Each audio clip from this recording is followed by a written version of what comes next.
what you see in front of me here is the price of a farm.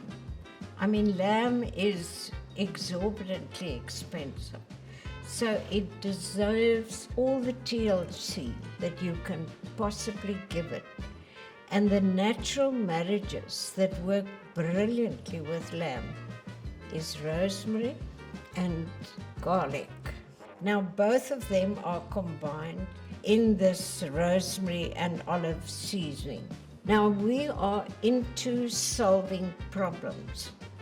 Now the problem that you will find if you're cooking lamb chops is they'll pull in, and to stop that you always cut the fat a little bit.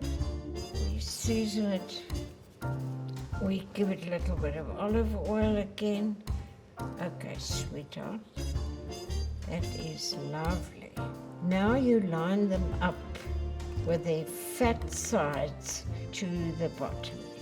Once you've got them nicely lined up, take a society stick and you discipline them together. And it's a good idea to also do the tail ends. There isn't a man in South Africa who will listen to you when you tell them to do this. But once they've done it, it's their plan. The voice of experience here. So this goes on the fire and you cook out all that fat. When that is properly done, you turn it around and you put it on the braai so that you cook that underside.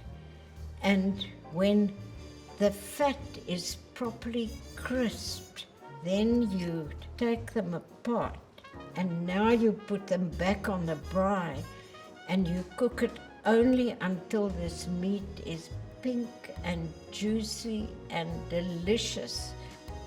I was born and bred in the Karoo, and my father's favorite thing was lamb stew, and mine certainly will always be lamb chops beautifully cooked.